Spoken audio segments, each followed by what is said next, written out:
Hi, this is John coming to you from Southern Oregon, and today I want to discuss and compare the two types of reverb, algorithmic and convolution, as they are found in Logic Pro 10. So let's look at the two types of reverb. Algorithmic reverb is created by a formula to synthesize the sound of a room. This gives an impression of a space based on the algorithm. The major advantages of this approach is the range of manipulation. You can start to get a picture of how this works by looking at the mechanics of platinum reverb. Reverb has two basic components: early reflections, ER, which are the actual delays we hear after the direct sound, and then diffused reverb, or how the room affects the reflected sound. In platinum, you can see the early reflection parameters on the top half of the screen.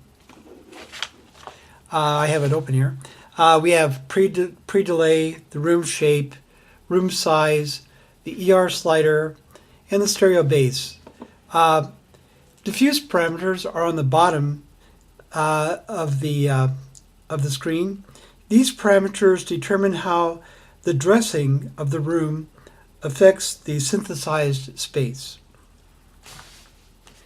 These parameters include the initial delay, the spread, the crossover slider, the low ratio slider, and the low frequency level. So first, we have to imagine what kind of hall or room we are recording in. Its shape and size, which these are the early reflection parameters. And then we have to look at the materials of the walls, ceiling, floor, seating, etc. How many people are in the room. And these are the diffused reverb parameters. And then set these parameters to synthesize a space. In convolution reverb, however, we actually sample the natural sound of a room or hall, and after converting this to a formula, we convolve the recorded signal with the room's natural sound to emulate the recording in that hall. Convolve means to fold in a complex manner, like the convolutions of the brain. And in music production, convolve is used in a similar sense, to convolve the room's natural sound with the recorded signal. In Logic Pro, the only reverb plugin offering convolution reverb that I know of is Space Designer. And Space Designer can be used to synthesize space as well as to sample rooms to form your own convolution reverb. Looking at the Space Designer plugin, and let me just open it here.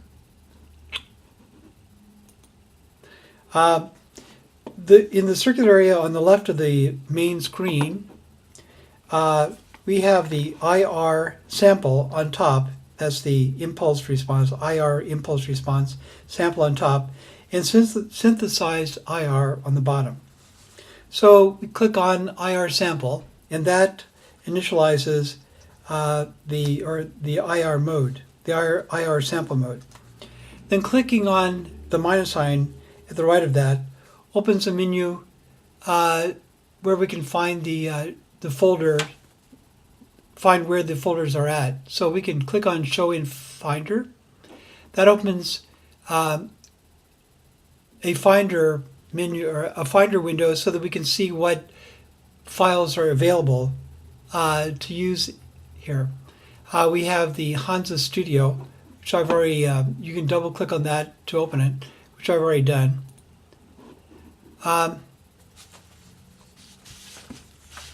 So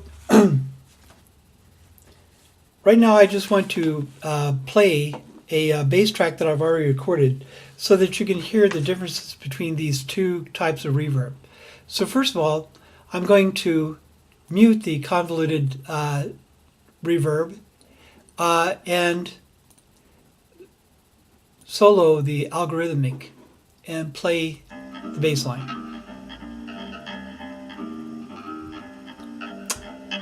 You can hear it has a little bit more reverb than I would recommend for recording, but this just gives you an idea of the sound. So then we mute that and we go to the convoluted sound.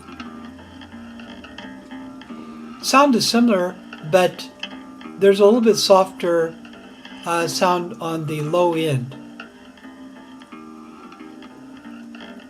We can adjust this by adjusting the dry to wet ratio or the amount of reverb we have. But anyway, that gives you a basic idea of the differences in sounds.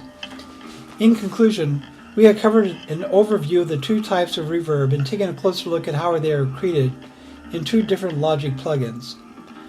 I think it's a good idea to start with Platinum to get a firm understanding of the basics of reverb, and then move to Space Designer, where you can get more creative with your own space synthesizing or creation of sample rooms.